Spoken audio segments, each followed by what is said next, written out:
Hello friends, welcome to UGC EPG Pathshala.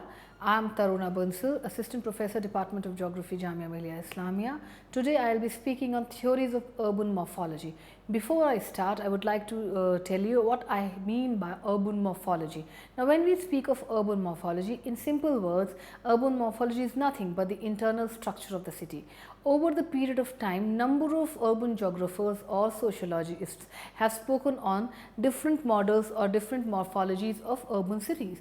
Now this is important today because today around more than 50% of the 50% of the population in world is staying in urban cities. So you know, when people are living in cities, it is not that city is just growing by itself.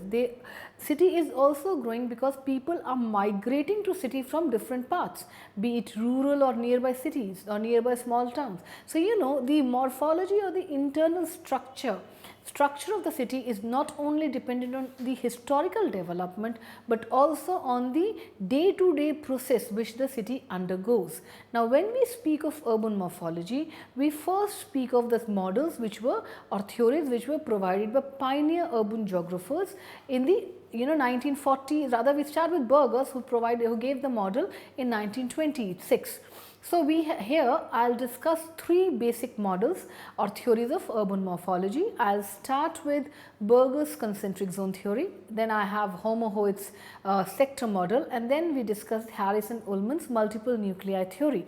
Now when we discuss each one of these, we see what were the basis of each one of these models, what is the applicability of these models today, and are they actually universal in nature. So through this we in a sense try to analyze, is the city throughout the world going through the same process? Naturally the answer will be no, but can we actually come up with a general pattern or not? So I start my topic or my lecture with the introduction saying that urban geographers have made important contributions in the field of spatial transformations that have been witnessed by urban landscapes in the material and symbolic aspects during the 20th and 21st centuries. Some of the landmark attempts in these directions were in the direction of the analysis of urban morphology, as I have already said, which was done by Burgess, Hoyt, Harris and Ullman.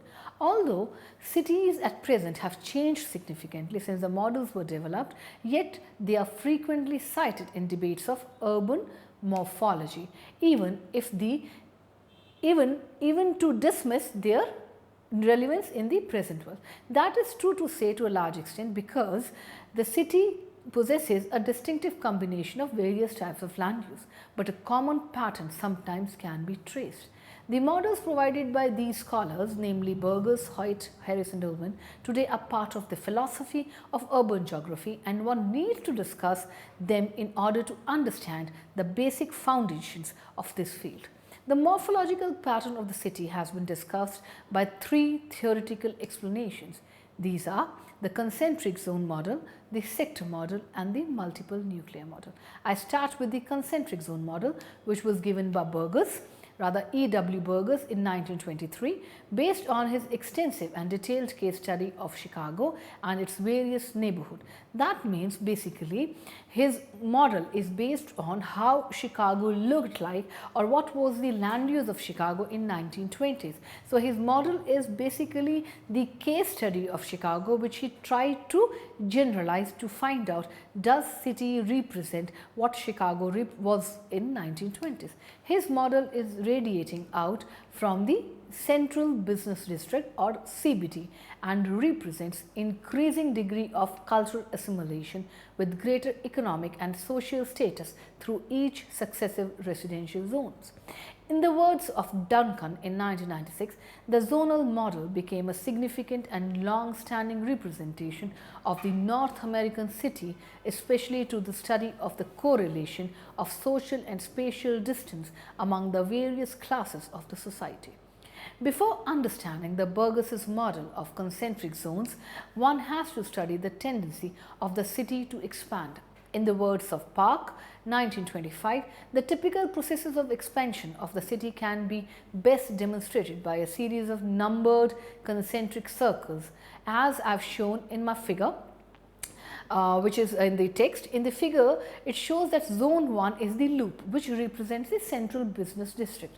Encircling this is the area in transition, which is usually surrounded by business and light manufacture. Then we have the zone 2, zone 3, the inhabited one, which is inhabited by workers who are working in the industries, and basically it is inhabited by the workers who left this zone of transition and have moved to the zone 3, because they always have the desire to live within easy access of their work. Then next is the residential zone 4, and it mainly consists of high class apartment buildings or a district of single family dwellings. The last one is the zone 5, which is usually beyond the city limit, and the commuter zone, and it consists of satellite cities or suburban areas within 30 to 60 minutes ride from the CBD. An inner zone has a tendency to extend to the area by the invasion of the next outer zone. This basically deals with the physical growth of the city and with the extension of the technical services that makes the city life livable, comfortable and luxurious. Burgess, through the model, presented the image of the progressive movement of residents of the inner city who had the tendency to move outwards to the zone of better environmental conditions. According to him, the American city should take form of 5 zones. These are Zone 1, the Central Business District or CBD, which represents the area which revolves around the social, commercial and civic line. It is also the hub of transportation, while Burgess explains the 2 parts: the downtown retail district and the wholesale business district encircling the downtown.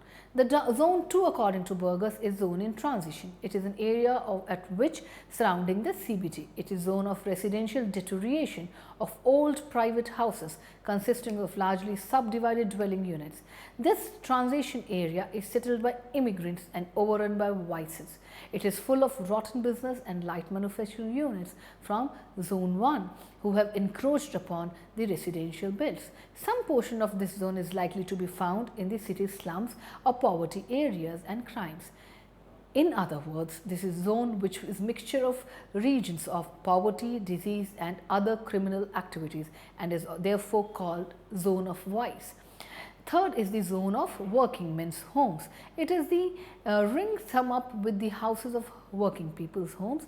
This is predominantly inhabited by factory and shop workers who are skilled and thrifty. In other words, it is the zone of old residential blocks occupied by social groups of working class groups and families. Those are stable in their jobs. People of this zone move out of zone 2 to live nearer to their workplace. This is an area of second immigrant settlement, generally of the second generation. It is the region of escape from the slum or overcrowded places.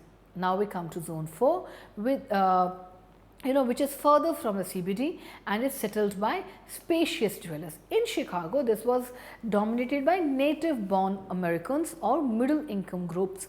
The population residing in this zone are likely to be small proprietors, businessmen, salesmen, professionals and different official clerks. Now we come to the last zone, the 5th zone, which is farthest away from the city center, almost an hour's or 2 hours travelling time from center. This zone may be an open country of the countryside. People of this region seem to commute on a daily basis for their livelihoods to the center. Now, what are the criticisms? Now, criticism, when we say, Burgess' theory has been very popular and has been widely used by his current authors, but the theory was criticized on several grounds. The first one being that local topographical features which affect the residential areas, their location was not taken into consideration. Now, this type of criticism looks invalid because he himself criticized that point, that is, zone distortions may result from variations in relief features. So, he already says this. But one of the major critiques of Burgess is Davis, who says that the theory can be criticized because the size of CBD is always irregular. in the pattern, and it is often rectangular than circular. That means, if we talk of concentric zones, circular zones would not make or would not develop when we talk of CBD. It would rather be rectangular. This is said by Davis, who criticized this Burgess model vehemently. Now, second criticism is that commerce and business areas of usually they extend from streets. That means, rather than going in radial way, they has to be linear, because lines of transportation near water or rail network are more important, because most of the industries will lie along the transportation lines. So, again to have concentric zones as cities development or physical growth becomes bit impossible. Another criticism is that near to industrial and transportation area in every zone, along the lines of transportation near water or rail network, industrial units lie. Now, when we talk of industrial units, we come to the fourth criticism of Davy. He says that each of these areas where we have zone of transportation, lines of transportation, as well as we have industrial units, we have people or other houses of low grade. Now, why does this occur? Here I would like to quote one of my professors who usually said, you often said that poor person cannot afford the luxury of transportation. Now, why do I say this? I quote one of my professors who often said that poor cannot afford the luxury of transportation. Now, why is that? Simply because a poor person will not travel daily to his working place. So, naturally, if we have industrial units, their low grade houses will come.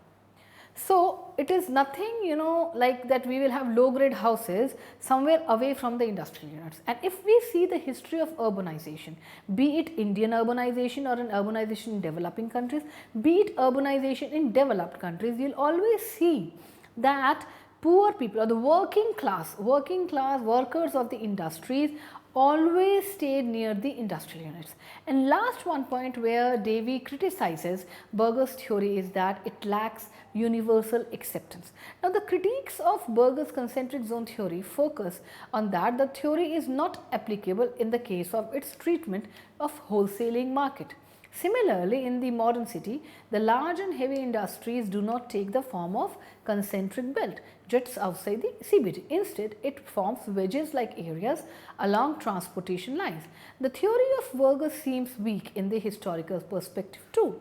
The houses, streets, railroads and cultural areas developed during historical phases very hard. They don't change their location as such. The theory was generally considered in time and space, and it is outdated and limited only to large western industrial cities of the late 20th century. Therefore, this particular concentric zone scheme of the pre-industrial cities has neglected the present city. Now, if we talk in the words of Joburg, he says that the elite gather at the center and to the nearness of the governmental and religious buildings, while religion and politics in feudal cities had far more importance than the economic, in which the center's main market being subsidiary to religious and political structures. Now, before I go to the merits of the theory, I would like to explain one thing which I have done in the figure. Why did Burgess was just concentrating on the concentric zone theories. Now, here two points have to be mentioned. One, as I said, that he was influenced that cities growth is outwards in concentric zones. Second is that he took Chicago as his case study. Now, if you see the figure, you will see that the zones which Burgess has demarcated are actually the result of the land use which Chicago experienced in 1920s.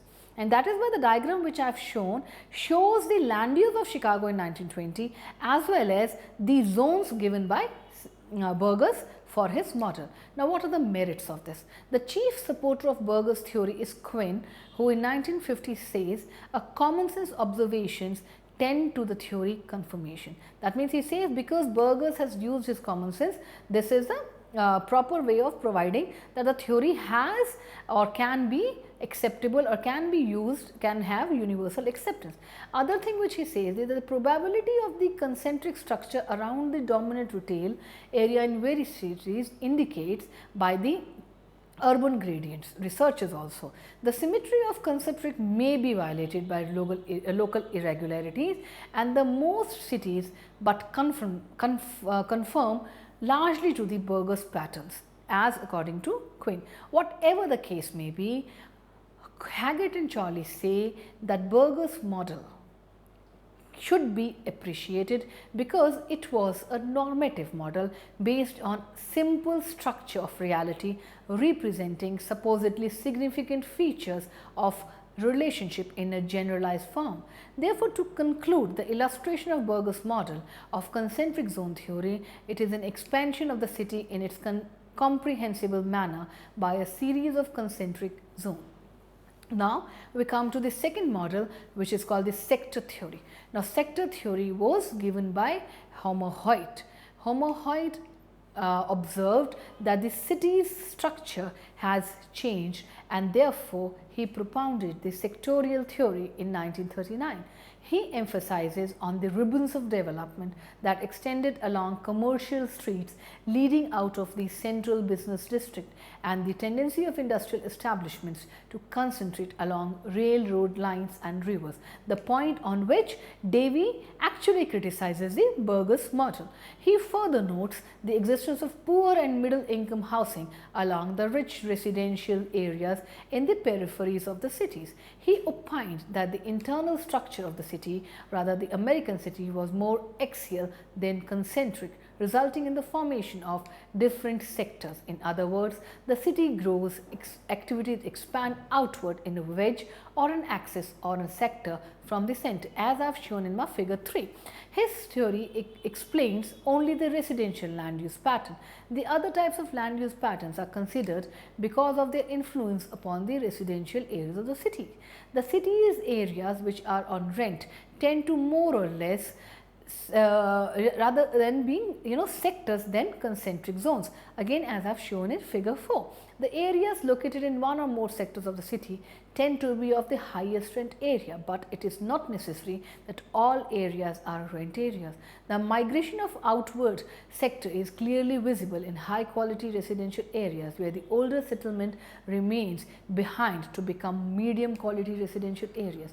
Hoyt stated that the sector theory is of fundamental importance in analyzing neighborhood, especially in the American city, for locating markets for retail sales.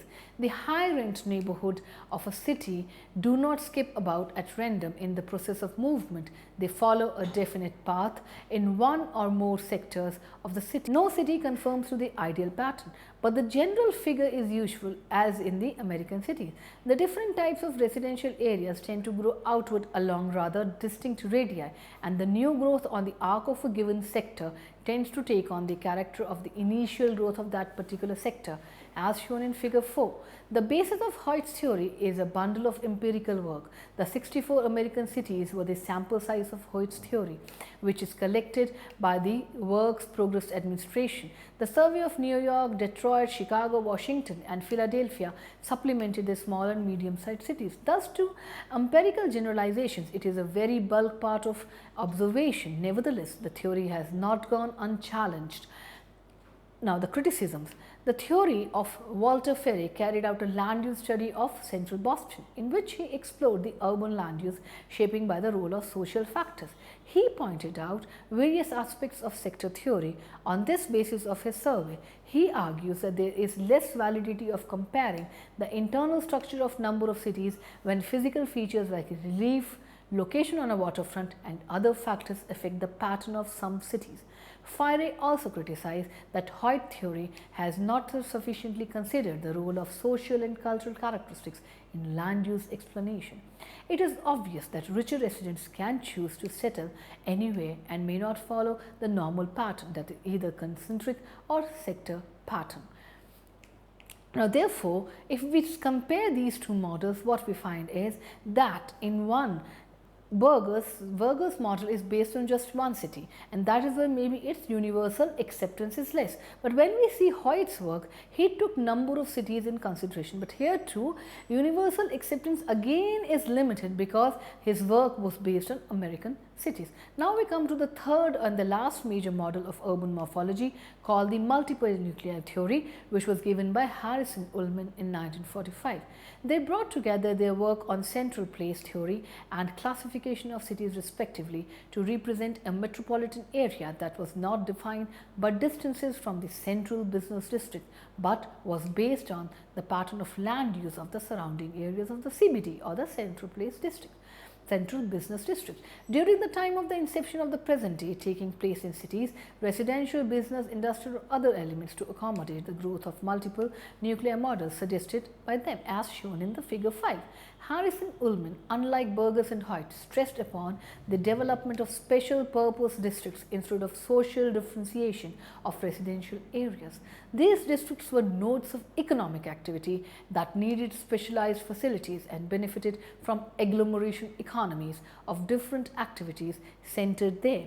The rise of such special districts or nuclei was due to numbers of factors which affect the human activities expansion within a city. These are, as I explained, some activities require specialized facilities like CBD, which can function at the point where maximum accessibility is possible. There are also numbers of activities which is present in cohesion. The densely packed inner districts of large cities are clustered with clothing industry. Due to cohesion, they get profit. Some activities are detrimental in nature to one another and generally seek separate locations. For example, heavy industry does not prefer to be near to high-class residential areas, while some are unable to pay the rents of most desirable locations like low-income residential areas or bulk storage facilities have to seek nuclei in remote regions. The factors which are discussed above, along with social, cultural and economic criteria, provide a unique landscape with separate nodes or separate centers or separate activities. Moreover, the theory reveals two significant observations based on historical and site elements of morphology. In one hand, the theory produces a model involving complexities of urban structure which may not be easily and immediately discernible because of historical stratification of land uses during the process of urban growth. Although there is only one CBD present in the most cities, they have a series of sub-centers around CBD. The peripheral areas are less specialized than CBD, but enough to cope up the needs of smaller sections of the city. Another one is an observation which is more significant is about the probability of the elements of the concentric and sector models present in its depth. There is nothing new which is involved in conceptuality in multiple nuclear model, and it should not be given the status of a theory. Therefore, multiple nuclear theory should be looked upon as an approach. Now, why do I say this? Because what the critics are saying is that nothing new was provided by Harris and Ullman, but if you actually look at the diagram, you will see the difference. Now, if we relate these three theories together, now Burgess speaks of only one CBD and he says that city outgrowths from that CBD, and we have CBD, then you have zone in transition, then we have workers residential zone, we have commuter zone, like we have 5 zones, right? Now when we talk of Hoyt's theory, we have sectors, and here these sectors have developed or rather grown along the road or rail networks. So these are accesses. But here too, what is the addition is that he comes up with light manufacturing, heavy manufacturing, which are not properly within the city, but maybe at the remote regions. Now, when we talk of multiple nuclear theory of Harris and Ullman, they did give an addition to these two theories or models. Now, what is the addition? What are they saying? They are simply saying that every city has one major CBD. Right? Now, but apart from that major CBD, they have certain other sub-centers. Now, if we speak of Delhi as an example, Connaught Place is the major CBD or the central business district. But apart from Connaught Place, a city which is size of Delhi cannot sustain only with Connaught Place as its CBD. We have, we have Nehru Place as one sub-center. We have similar sub-centers in maybe in, Punjabi Bagh, in Western Delhi, Northern Delhi, Southern Delhi. So, in these parts which are quite far off and which are near the periphery of the city, they have their own CBDs, and people are not actually traveling daily basis to the main CBD of the center. So, to look upon as this theory only as an approach, from my point of view, would be wrong, because, and even to say that it is just a generalization of about the urban form is also wrong. Now, because when we even talk of today's city, none of these three theories or models have universal acceptance, because as an urban geographer, I would like to say, I would like to submit that none of these cities are same or identical. So, to just have a theory of urban morphology or an internal structure of a city is not the solution, but we have to start from somewhere. As I said in the introduction, why we need to study these theories is simply because they provide the philosophy behind the study of urban morphology. Now, if we superimpose these 5 zones on the land use of Chicago in 1920s, which was the base of Burgess's theory, we find identical concentric zones, as I have shown in figure 2. In zone 1, there was a loop. Now, this loop is nothing but the CBD or the central business district. Now, as we come to zone 2, we see that the diagram shows the location of Chinatown, ghetto, Little Sicily slums and underworld rumors. That means this is a zone in transition. Now, here if you see the names themselves say the type of settlements these are, or the type of people who are staying in this zone. Now, see, ghetto is another word for slum. That means downtrodden people are staying in that. The other is specified, Little Sicily slums. Similarly, underworld rumors, that means somebody who is not part of the society. That means, that clearly means that this is a zone of vice. Now, this also consisted of second, now if we come to the third zone, we see we had second immigrant residential area, we have a Deutschland, which is a part of ghetto and also two flat area. Now, as I have mentioned in the when I was describing the zones of the concentric zone, we see that the zone 3 is residential area. So, again here Chicago's land use also shows that this zone, the zone beyond zone of transition, is a zone of residence. That means people who have who have just uplifted themselves from that zone of transition, who just want to have a better life, have actually migrated from zone 2 to zone 3. Another interesting feature what we see in the Chicago's land use is a common black belt region which is found in zone 2 and 3. Now, on the periphery of zone 3 there is bright light area. Now, bright light area is again something which is not acceptable in the society, and if you see the figure again, the bright light area is on 2 parts. So, that means actually concentric zones cannot be drawn. On the periphery of zone 3 there existed bright light area. Now, if you see the location of this bright light area, this is at 2 parts. Okay, it is on the upper part also and the lower part. That means if we actually try to make concentric zones and bright light area, because it is not an area which is readily accepted by the society, it should come in zone in transition, but here it is existing in zone 3. The actual zonation was not also possible at that time, but only to provide a generalized picture, Burgess has made these concentric zones, or rather provided this theory of concentric. Now, zone 4 was dominated by restricted residential districts, apartment houses and residential hotels. Now, what do I mean by restricted residential district? Very common in large cities of India. You will always see that all these high posh colonies of cities like Delhi, Mumbai, they are gated communities. That means people are every time, like throughout 24 hours, people are not allowed to enter those residential districts. The entry is somewhat guarded. Like even if a person who is working, a labor, maybe a maid or a driver is working, they have specific hours of entering. They cannot enter at any time. And similarly, People who are entering are also restricted. That is why it's like something which is bound, which is bound by certain norms. Similarly, we find in all apartment houses, even in residential hotels, the entrance is guided by certain principles. Now, the zone 5 is the commuter zone, which had single family dwellings and bungalows. Now, this is the commuter zone, is basically of the people who are extremely rich and they do the traveling to the CBD on the daily basis. So, if we see that that was happening in 1920s in Chicago, is even happening in today in Indian cities. For example, again I will cite an example from Delhi because I am a resident of Delhi.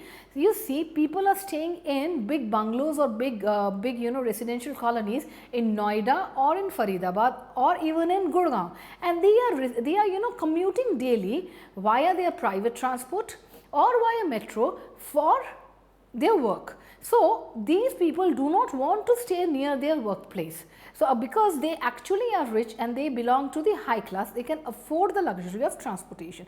So, somewhere what was happening in Chicago in 1920s is somewhat happening even today in India, but not at a universal level, or we cannot say that we can actually replicate the model of Chicago, but some features do exist even today in the developing countries, especially in its megalopolis cities like Delhi and Mumbai.